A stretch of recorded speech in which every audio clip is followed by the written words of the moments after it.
গত জুমায় আল্লাহ নবী সাল্লাল্লাহু আলাইহি ওয়াসাল্লামের উমরা সম্পর্কিত একটা ঘটনা উল্লেখ হয়েছে, যেটাকে হুদাইবিয়ার সন্ধি বলেও আখ্যায়িত করা হয় হাদিসের কিতাবে।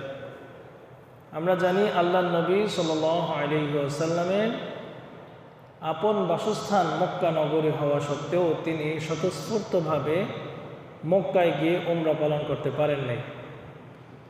যখন 10ম হিজরি আসলো, তখন আল্লাহ নবী সাল্লাল্লাহু আলাইহি ওয়াসাল্লাম নির্বিঘ্নে নিশ্চিন্তে তিনি হজ আদায় করেছিলেন। 8ম হিজরিতে যখন ফাতহে মক্কা তথা মক্কা বিজয় করেছিলেন আল্লাহ নবী, যখন মক্কা বিজয় করেন তখন তার সাথে সাহাবাদের সংখ্যা ছিল প্রায় 10,000। 10,000 সাহাবাকে নিয়ে তিনি মক্কা বিজয় করেন। মক্কা বিজয়ের পর আবার তিনি মদিনায় চলে আসেন।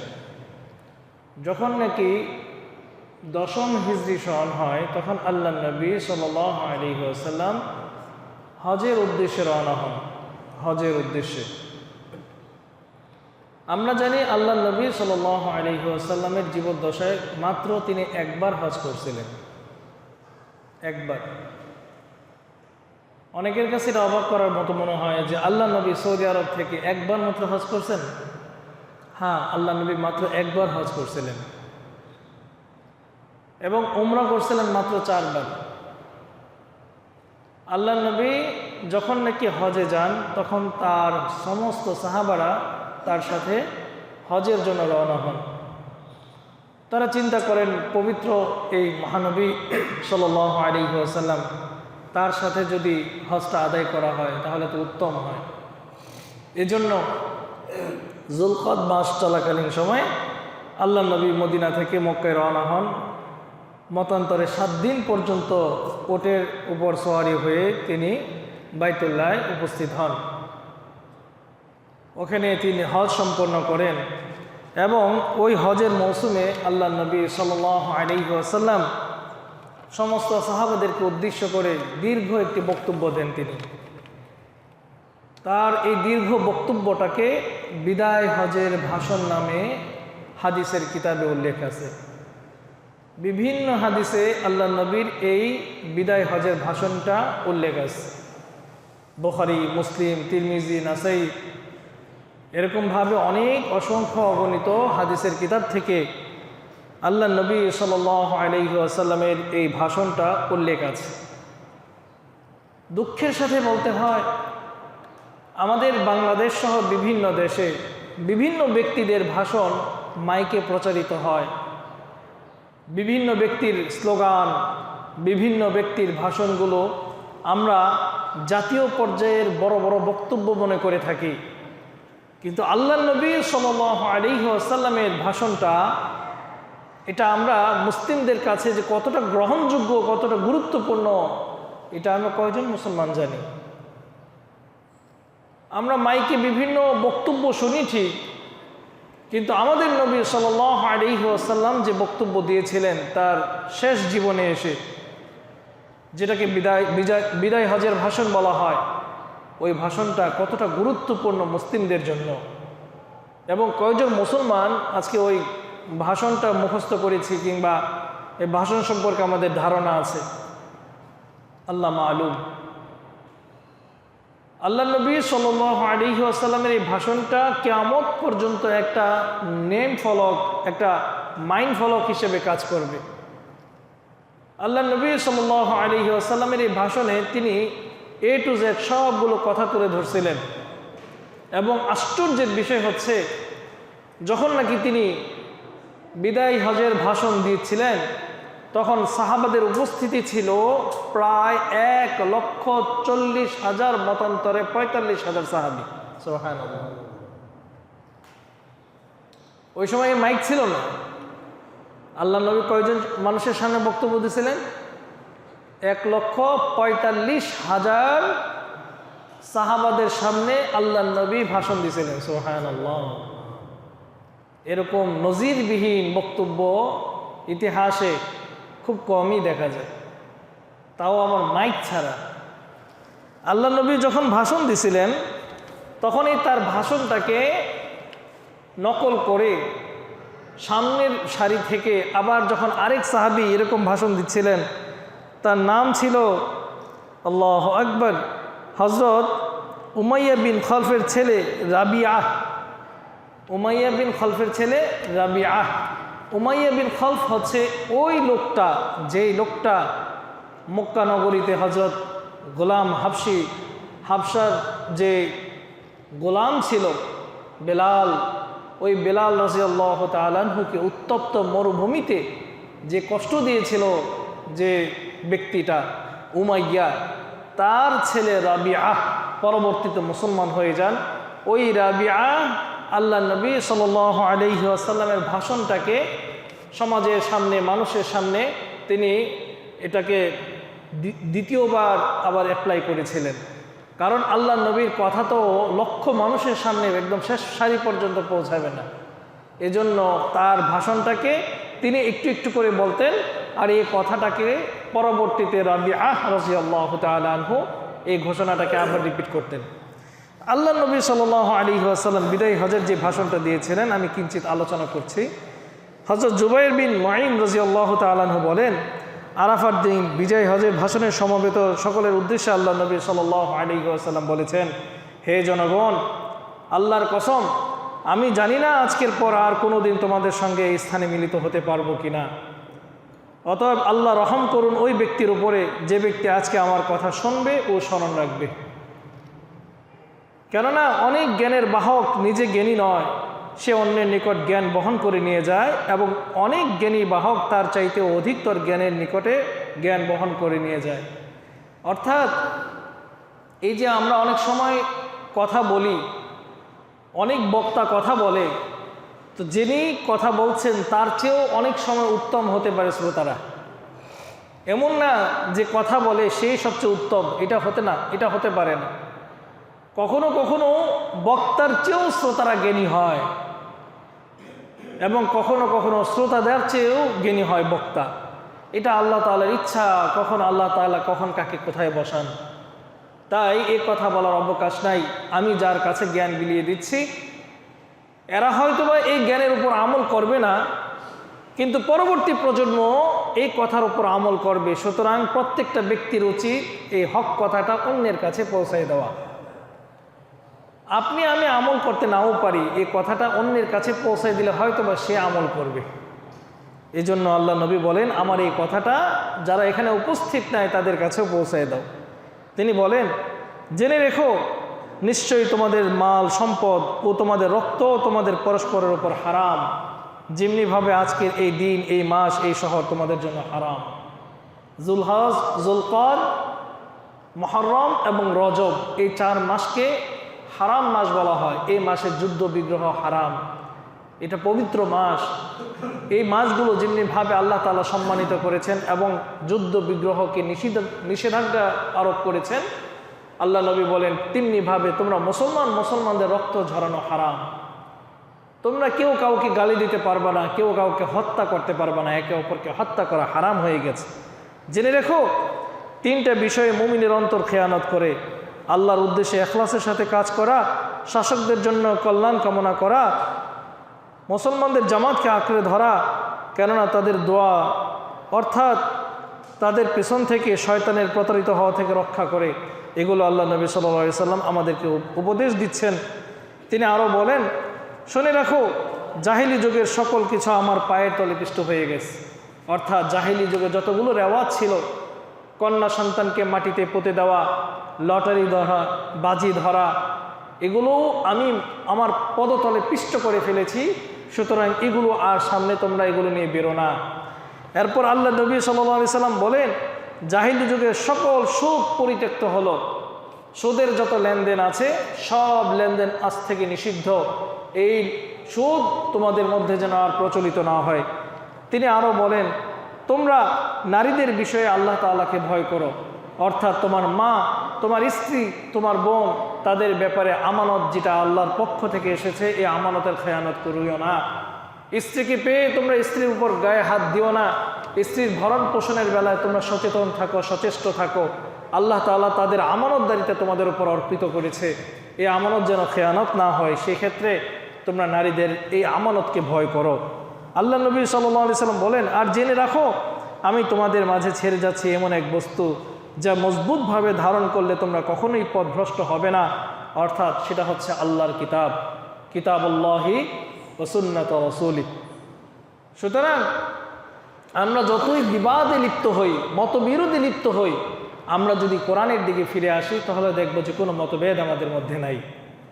অনেকে অনেক ধরনের কথাবার্তা বলে, ফকিরি লাইন বলেন, মারিফতি লাইন বলেন, বিভিন্ন ধরনের অনেকে মত বিনিময় পেশ করে। কিন্তু আমরা যদি সকলে মিলে কোরআনের দিকে ধাবিত হই, যে আমরা যদি বলি চলো এই বিষয়ে কি কোরআনে কিছু বলা আছে কিনা, আমরা দুজন মিলে দেখি, সমস্ত মত বিনিময় এগুলো মিটে যাবে যদি আমরা সকলে কোরআনের দিকে আসি। এজন্য আল্লাহ নবী বলেন, আমি তোমাদের মাঝে কোরআন আল্লাহর কিতাব রেখে যাচ্ছি, এই আল্লাহর কিতাবের উপর তোমরা ফয়সালা করো। আমরা আমাদের পীরকে, আমাদের উস্তাদকে এমনভাবে মান্য করি যে আমাদের কোরআনে আল্লাহ তাআলা এই বিষয়ে কি বলেছেন এদিকে আমাদের নজর থাকে না। দুঃখের সাথে বলতে হয়, এগুলো কিছু পীর আছে, কিছু মুরিদ আছে, অন্ধ মুরিদ, পীর যা বলে তাই গিলে। কিন্তু পীরের বিপরীতে যদি কোরআনের কোনো একটা আয়াত থাকে, এই আয়াত আপনার আমার মানতে বাধ্য। এজন্যই আল্লাহ নবী বলেন, এই সব কিছুকে মিটিয়ে দেবে কোরআন, তুমি কোরআনের দিকে ফিরে আসো। আমি তোমাদের মাঝে কোনো ব্যক্তি রেখে যায় নাই, আল্লাহর কিতাব রেখে যাচ্ছে। সুবহানাল্লাহ। আল্লাহ নবীর কথা স্পষ্ট, ব্যক্তি ভুল করতে পারে, আল্লাহর কিতাবের মাঝে কোনো ভুল নাই, লা রাইবা ফীহ, এতে কোনো সন্দেহ নেই, কোনো ভুল ভ্রান্তি নাই। একজন ব্যক্তি গলত হতে পারে, এমনকি একজন সাহাবীও পর্যন্ত ভুল পথে পরিচালিত হয়ে যায়, গেছেও। এরকম আমরা শুনেছি অনেক গল্প ঘটনা, যে অনেক সাহাবী আল্লাহর কাছে তওবা করেছেন, রাসূলের কাছে এসে বলছেন, ইয়া রাসূলুল্লাহ আমাকে তওবা পড়ায় দেন। তার মানে সাহাবাদেরও ভুল হয়। আল্লাহ নবী যাওয়ার আগ মুহূর্তে কথা বলে যান নাই আমি সাহাবাদেরকে রেখে গেলাম, বরং তিনি বলছেন আমি রেখে গেলাম কিতাবুল্লাহি ওয়া সুন্নাত রাসূলি, আমি আমার কিতাব রেখে গেলাম এবং আমার সুন্নত, আমার আদর্শ রেখে গেলাম। এগুলোকে যদি কেউ আঁকড়ে ধরে তাহলে তাদের মধ্যে বিভেদ, মতবিরোধ এগুলো সৃষ্টি হবে না। আল্লাহ নবী সাল্লাল্লাহু আলাইহি সাল্লাম বলেন, আর তোমরা আমার সম্পর্কে জিজ্ঞাসিত হবে, তখন তোমরা কি বলবে? অর্থাৎ আমি যে তোমাদের কাছে নবী হিসেবে এসেছি, আমি যে তোমাদের কাছে নবুয়তের সমস্ত বাণীগুলো পৌঁছে দিয়েছি, তোমাদেরকে আল্লাহ তাআলা জিজ্ঞাসা করবে আমার সম্পর্কে। আল্লাহু আকবার, আল্লাহু আকবার। কিয়ামতের এই অবস্থাটা খুবই ভয়ঙ্কর হবে। সমস্ত নবীগণ সেদিন কাঁপবে, থরথর করে কাঁপবে। কেন কাঁপবে? যে প্রত্যেকটা নবীর উম্মতদেরকে সেই নবী সম্পর্কে জিজ্ঞাসা করা হবে। সুবহানাল্লাহ। প্রত্যেকটা নবীর উম্মতদেরকে ডেকে বলবে, এই উম্মতেরা, আমার এই নবীকে তোমাদের কাছে পাঠাইছিলাম, আমার এই নবীকে তোমাদের কাছে দিনের বার্তাগুলো ঠিকভাবে পৌঁছাই দিছিল, আমি যে তাদের উপর যে ওহী নাজিল করেছিলাম এই ওহী কি তোমাদের মাঝে পৌঁছাই দিছিল? তখন উম্মতেরা এই নবীর ব্যাপারে সাক্ষী দিবে, তারা বলবে, হ্যাঁ আমাদের কাছে এই নবী সঠিকভাবে, শুদ্ধভাবে আপনার কালাম, আপনার বাণী আমাদের মাঝে পৌঁছাই দিছিল। সুবহানাল্লাহ। সাহাবাদেরকে আল্লাহ রাব্বুল আলামিন কাল কিয়ামতের ময়দানে জিজ্ঞাসা করবেন, ও সাহাবারা, আমি যে তোমাদের মাঝে মুহাম্মদকে পাঠাইছিলাম, মুহাম্মদ কি তোমাদের মাঝে দিন প্রচার ঠিকভাবে করেছিল? সুবহানাল্লাহ। এটাই আল্লাহ নবী ইঙ্গিত করে বলতেছেন যে তোমাদেরকে আমার সম্পর্কে জিজ্ঞাসা করা হবে, তোমরা আমাদের সম্পর্কে, মানে আমার সম্পর্কে কি বলবা? বিদায় হজের ভাষণে আল্লাহ নবী লক্ষ লক্ষ সাহাবাদেরকে ইশারা করে বলতেছিল, ও সাহাবারা, আমার সম্পর্কে তোমাদেরকে জিজ্ঞাসা করা হবে কাল কিয়ামতের ময়দানে, তোমরা আমার সম্পর্কে কি বলবা আল্লাহর কাছে? তখন সাহাবারা সমস্বরে বলে উঠেছিল, ইয়া মুহাম্মদ, হে মুহাম্মদ রাসূলুল্লাহ, আপনার কাছে আল্লাহ তাআলা যে বার্তা দিয়েছেন আপনি সঠিকভাবে সেই বার্তা আমাদের মাঝে প্রেরণ করেছেন, আপনি আপনার বার্তার মাঝে কোনো প্রকার খেয়ানত করেন নাই, আমানতদারিতার সাথে, মহাব্বতের সাথে, ভদ্রতার সাথে আমাদের কাছে আপনি আপনার দ্বীন প্রচার করেছিলেন। তখন আল্লাহ নবী সাল্লাল্লাহু আলাইহি ওয়াসাল্লাম শাহাদাত আঙ্গুলে আকাশের দিকে তাকায় উপরে উঠে বলছিল, ইশহাদ, ইয়া আল্লাহ, আপনি সাক্ষ্য থাকুন আমার এই উম্মতেরা কি বলছে, আল্লাহ আপনি সাক্ষী থাকুন। এভাবে তিনি 3 বার এই কথাটা বলছিলেন সাহাবাদেরকে সামনে রেখে, ও আল্লাহ আপনি সাক্ষী থাকেন, দেখেন আমার সাহাবারা কি বলছে। সুবহানাল্লাহ। আল্লাহ নবী সাল্লাল্লাহু আলাইহি সাল্লাম বলেন, আমি কি তোমাদেরকে মুমিন সম্পর্কে খবর দিব না? সে ওই ব্যক্তি যার হাত থেকে অন্যের জান এবং মাল নিরাপদ থাকে, আর মুসলিম সেই যার জবান ও হাত থেকে অন্যেরা নিরাপদ থাকে। সুতরাং মুসলমানদের পরিচয় দিয়ে আল্লাহ নবী বলেন, সেই প্রকৃত মুমিন, সেই প্রকৃত মুসলমান যে মুমিন মুসলমানের হাত এবং মুখ থেকে অন্য মুমিন মুসলমান নিরাপদ থাকে। এর অর্থ দুইটা। প্রথমত হচ্ছে মুখ দিয়ে বাজে কথা বলবো না অন্য মুসলমানকে কেন্দ্র করে, সে উপস্থিত থাকুক কিংবা না থাকুক, সেই প্রকৃত মুসলমান যার মুখ থেকে অন্য মুসলমানের নামে কোনো গীবত আসে না। সেই প্রকৃত মুসলমান যেই মুসলমানের মুখ থেকে অন্যের সমালোচনা আসে না। এ হচ্ছে মুখের কথা।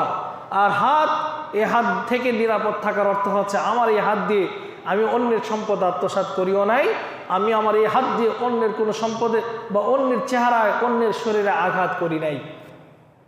মুখ এবং হাত থেকে আমার দ্বারা যদি কোনো মুসলমান নিরাপদ থাকে, আল্লাহ নবী বলছেন আমি হচ্ছে প্রকৃত মুসলমান। সুতরাং কোনো মুসলমানের জবান দিয়ে যদি অন্য মুসলমানের গীবত করা হয়, অথবা কোনো হাত দিয়ে যদি অন্য মুসলমানের শরীরে আঘাত করা হয়, আল্লাহ নবীর এই ভাষ্য অনুযায়ী সে প্রকৃত মুসলমান হতে পারেনি। আল্লাহ নবী সাল্লাল্লাহু আলাইহি সাল্লাম বিদায় হজের ভাষণে আরও বলেন, মনে রেখো আমি তোমাদের সকলের আগেই হাউজে কাউসারে পৌঁছে যাব, আর আমি অন্য সকল উম্মতের মধ্য থেকে আধিক্য নিয়ে গর্ব করব, তোমরা আমার চেহারাকে কালিমা লিপ্ত করিও না। সুবহানাল্লাহ, এই কথাটা খুবই গুরুত্বপূর্ণ একটা কথা। তিনি বলেন সর্বপ্রথম কাল কিয়ামতের ময়দানে আমি হাউজে কাউসারের কাছাকাছি যাব, এবং কাল কিয়ামতের ময়দানে আমি তোমাদের যে আধিক্যতা আছে সংখ্যার দিক থেকে অন্য উম্মতের চেয়ে আমার উম্মতের সংখ্যা বেশি হবে। সুবহানাল্লাহ, আমি এই সংখ্যার দিক থেকে আমি গর্ব করব আল্লাহর কাছে যে আল্লাহ দেখুন আমার উম্মতের সংখ্যা বেশি, সুতরাং তোমরা আমার চেহারায় কালিমা লিপ্ত করিও না। আমরা এই কথাটা বাংলায় কিভাবে বলি, বাবা মার মুখে চুনকালি মাইখো না, কথাটা শুনছি না আমরা এরকম, বাপ মার মুখে চুনকালি মাইখো না। এই কথাটাকেই আল্লাহ নবী আরবিতে বলছেন, যেটার বাংলা তর্জমা হয় আমার মুখে কালিমা লিপ্ত করিও না, অর্থাৎ আমাকে লজ্জিত করিও না। কিভাবে লজ্জিত করা হবে?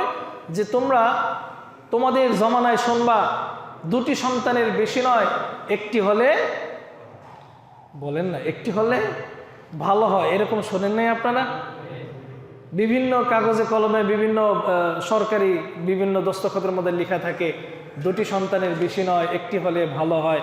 অথচ আল্লাহ নবী সাল্লাল্লাহু আলাইহি সাল্লাম এই ক্ষেত্রে বলছেন এমন নারীকে বিয়ে করো যেই নারী অধিক সন্তান প্রসব করতে পারে। মুসলিম শরীফের হাদিস, মিশকাতুল মাসাবিহ কিতাবের হাদিস, আল্লাহ নবী বলেন এমন মেয়েকে বিয়ে করো যে মেয়ে অধিক বাচ্চা প্রসব করতে পারে। এটা কিভাবে বুঝবা? এটা বুঝবা মেয়ের মাকে দেখে, মেয়ের খালাকে দেখে, মেয়ের কোনো বড় বোন আছে কিনা তাদেরকে দেখো, এদেরকে বিয়ে দেওয়ার পর তাদের বাচ্চা কাচ্চা কয়টা হয়েছে। যদি বেশি বাচ্চা কাচ্চা হয়, আল্লাহ নবী এই মেয়ের একটা বৈশিষ্ট্য বলছেন, এই মেয়েকে বিয়ে করো, বাচ্চা যেন বেশি হয়। কাল কিয়ামতের ময়দানে এই বাচ্চার উপর, এই সংখ্যার উপর আমি গর্ব করে বলবো যে আল্লাহ আমার উম্মতের সংখ্যা বেশি। এই হাদিসটা ইহুদি খ্রিস্টানরা ভালো করেই জানে। এই জন্য মুসলিমদের সংখ্যা যেন কম হয়, তারা বিভিন্ন উপায়ে বিভিন্ন ক্রাইসিসে আমাদের মুসলিমদের মধ্যে এই কথাটা ছড়িয়ে দিছে যে মুসলিমদের সংখ্যা কমতে থাকে দিন দিন। আর অন্য দিক থেকে আমরা যদি একটু অ্যানালাইসিস করি ইহুদি খ্রিস্টানদের দিকে, ওরা বিয়ের আগেই বাচ্চা প্রসব করে, বিয়ের পরের তো পরের কথা, বিয়ের আগেই তারা বাচ্চা নিয়ে নেয়। বাংলাদেশের যুবক শ্রেণীরা, যুবকেরা তো মাশাআল্লাহ মেসির এবং নেইমারের কণ্ঠ বা নেইমারের কথা শুনলে লাফ দিয়ে ওঠে। ওদের গেঞ্জির মধ্যে পিছনে লেখা থাকে নেইমার আর মেসির নাম। ওর বাবা যে আসল নাম রাখছে এই নাম পর্যন্ত গেঞ্জিতে থাকে না, গেঞ্জির পিছনে লেখা থাকে নেইমার আর মেসির নাম। তো বাপ মায় নাম রাখছে যে এই নামটা পর্যন্ত তার গেঞ্জিতে শোভা পায় না। এমন কি বলবো আমি তাদেরকে। ওই নেইমার আর মেসির যদি আসল ইতিহাস জানেন আপনারা, এই যে মেসি তার বিয়ের আগেই 3 বাচ্চা নিয়ে নিছে, বিয়ে করে নাই, যারও সন্তান 3টা নিছে সে। ইতিহাস আপনারা তো শুধু ওই খেলার পেছনে ঘুরতেছেন যুবক ভাইয়েরা, ইতিহাস একটু ঘাটেন, একটু তাদের জীবনী পড়েন। এই খ্রিস্টানরা, ইহুদিরা বিয়ের আগেই বাচ্চা নিয়ে নেয় আর মুসলিমদের মধ্যে দিয়ে দেয়, ছড়ায় দেয় যে বিয়ের পর 2টি সন্তানের বেশি না, একটি হলে আরো ভালো হয়। আল্লাহ আমাদেরকে বোঝার তৌফিক দাও। আল্লাহ নবী এখানে বলতেছেন আমি গর্ব করব তোমাদের উপর, সুতরাং আমার এই কথার উপর তোমরা কালেমা লিপ্ত করিও না। আমাকে কাল কিয়ামতের ময়দানে লজ্জায় ফেলিও না। দেখা যাবে কাল কিয়ামতের ময়দানে ইহুদি খ্রিস্টানদের সংখ্যা বেশি, মুসলিমদের সংখ্যা কম। আমাদের বড় সমস্যা হচ্ছে আমরা বলি যে খাওয়াইবো কে, পড়াইবো কে, আস্তাগফিরুল্লাহ। আরে ভাই, খাওয়ার পড়ার রিজিকের দায়িত্বকে আল্লাহ তাআলা আপনার উপর দিছে। এটা নিয়ে যদি কথা বলি দীর্ঘ হয়ে যাবে। আটলান্টিক মহাসাগর, প্রশান্ত মহাসাগরের নাম তো আপনারা অনেকে শুনেছেন। প্রশান্ত মহাসাগর, আটলান্টিক মহাসাগর, প্রশান্ত মহাসাগরের তলদেশ খোঁজার কোনো উপায় নাই। আমি এ কথা কেন বলতেছি একটু বলে বুঝবেন। প্রশান্ত মহাসাগরের তলদেশ খোঁজার এখনো সুযোগ হয় নাই, বিজ্ঞানীরা তল খুঁজে পায় না। এখন প্রশ্ন হচ্ছে এই আটলান্টিক বা প্রশান্ত মহাসাগরের যে মাছগুলো আছে, এক একটা তিমি মাছের আয়তন, এক একটা তিমি মাছের দৈর্ঘ্য প্রস্থ সম্পর্কে আপনারা কয়জনে পড়েছেন আল্লাহ ভালো জানে। সুবহানাল্লাহ, মানে কি বলবো, এক একটা তিমি মাছ 5-7টা হাতি গিলে ফেলার সুযোগ রাখে তাদের। 5-7টা হাতি অনায়াসে গিলার মতো ক্ষমতা রাখে এক একটা তিমি মাছ। এদেরকে কে খাওয়ায়? অথচ তারা আশরাফুল মাখলুকাত না, সৃষ্টির শ্রেষ্ঠ জীব তারা না। আল্লাহ তাআলা সৃষ্টির শ্রেষ্ঠ জীব রাখছেন মানুষকে। আল্লাহ তাআলা যদি প্রশান্ত মহাসাগর, আটলান্টিক মহাসাগরের ওই তিমি মাছের রিজিকের দায়িত্ব নিয়ে রাখেন, তো মানুষের বাচ্চার রিজিকের দায়িত্বকে আল্লাহ নেবেন না? আমরা এই জিনিসটা ভয় পাই। শয়তান আমাদেরকে রিজিকের ভয় দেখায়। কোরআনের আয়াত, শয়তান তোমাদেরকে দারিদ্রতার ভয় দেখায়। আল্লাহ তাআলা রিজিকের মালিক। আল্লাহ নবী সাল্লাল্লাহু আলাইহি ওয়াসাল্লাম বিদায় হজের ভাষণে বলছেন, মনে রেখো আমি অনেককে সেদিন মুক্ত করব এবং অনেককে সেদিন আমার থেকে মুক্ত হয়ে যাবে। তখন আমি বলবো, হে আমার প্রতিপালক, এরা তো আমার সাথী। তিনি বলবেন, তুমি জানো না তোমার পরে এরা ইসলামের মধ্যে কত বিদআত সৃষ্টি করেছিল। কিয়ামতের ময়দানে আল্লাহ রাব্বুল আলামিন ডেকে বলবেন, আল্লাহ এদেরকে জাহান্নামে দিচ্ছেন কেন? এরা তো আমার উম্মত। অন্য হাদিসে আছে, সুবহানাল্লাহ, হাদিসটা পড়ে অবাক হয়ে গেলাম।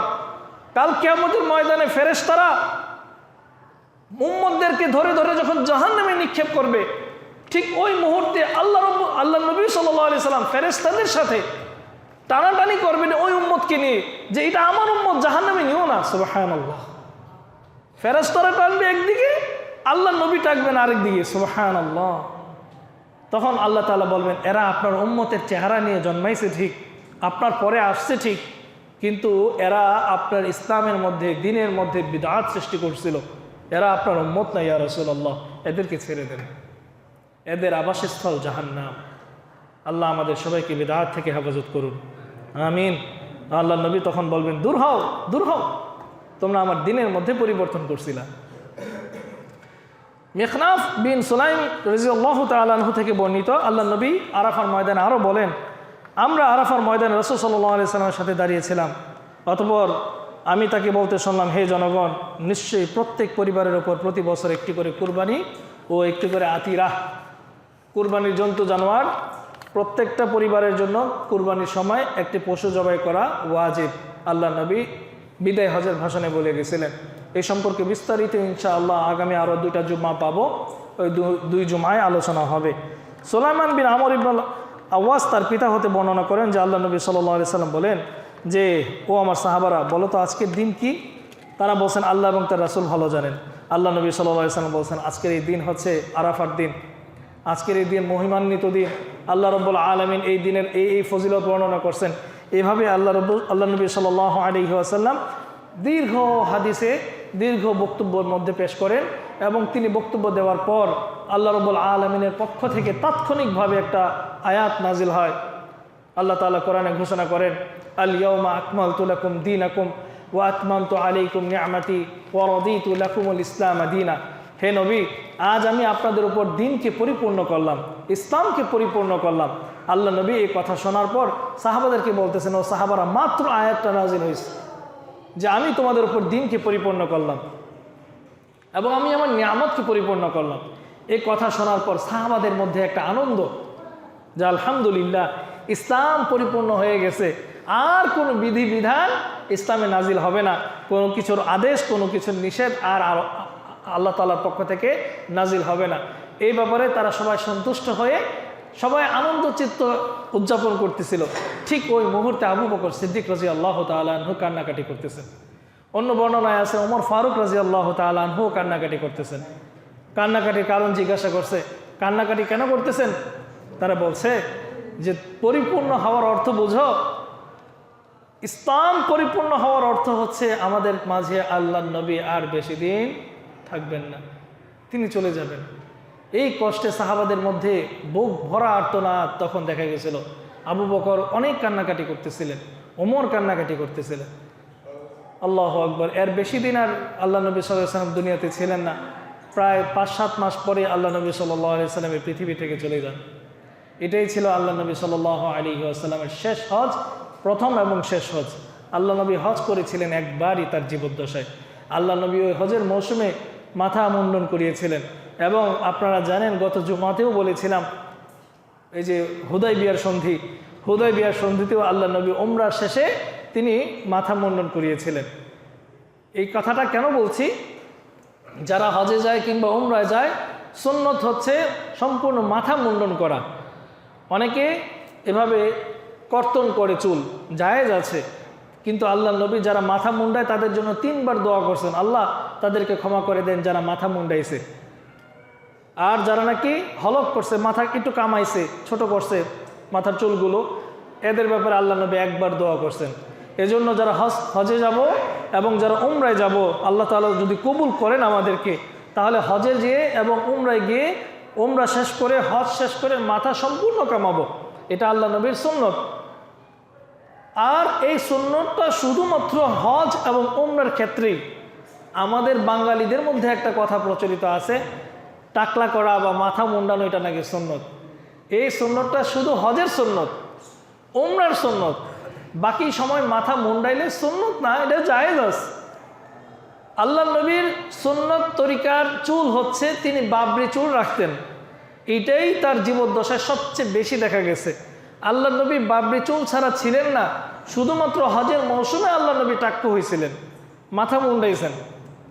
এছাড়া আল্লাহ নবী কখনো মাথা মুন্ডাইছেন কিনা হাদিসে আমরা পাই নাই। তার মানে মাথা মুন্ডানো এটা কিসের সুন্নত? হজ এবং উমরার সুন্নত। আর স্বাভাবিকভাবে চুল বাবরি রাখা হচ্ছে আল্লাহ নবীর সুন্নত। আল্লাহ আমাদেরকে সবাইকে বোঝার আমল করার তৌফিক দিন।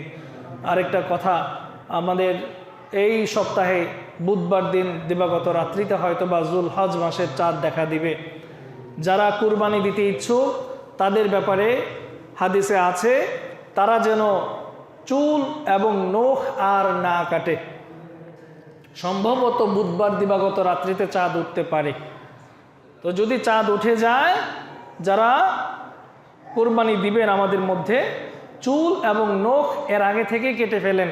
যদি বড় হয়ে থাকে চুল নখ, এগুলো আগে থেকেই কেটে ফেলেন। এই জুলহজ মাসের 1 তারিখ থেকে এগুলো না কাটা, এটা মুস্তাহাব একটা আমল। এটা কখন কাটবো? কুরবানি জন্তু জবাই দেওয়ার পর, তারপরে নখ এবং চুল কাটবো। এবং গায়ের যত পশম আছে যদি কারা, যেগুলো নাকি জায়েজ, এগুলো কাটার অবকাশ আছে কুরবানির পর। তো সুতরাং এখন থেকেই পূর্ব প্রস্তুতি নেই। এবং 10 দিন আল্লাহ নবী সাল্লাল্লাহু আলাইহি সাল্লাম খুব মহান কথা বলছেন যে এই 10 দিন আল্লাহর কাছে অনেক গুরুত্বপূর্ণ। জুলহজ মাসের প্রথম 10 দিন, এই দিনগুলোতে যে ব্যক্তি আবাদত করবে আল্লাহ তাআলার কাছে এই আবাদত অধিক পছন্দনীয়। এমনকি এই দিনগুলোর মধ্যে এমন একটা দিন আছে যেই দিনে রোজা রাখলে, যেই দিনে ইবাদত করলে আল্লাহ নবী বলেন তার পিছনের 1 বছর এবং সামনের 1 বছরের গুনাহ মাফ হয়ে যায়। সুবহানাল্লাহ। এই সম্পর্কে ইনশাআল্লাহ আগামী জুমায় আলোচনা হবে। আল্লাহ তাআলা আমাদের সবাইকে কথাগুলোর উপর বোঝার আমল করার তৌফিক দিন। আমিন।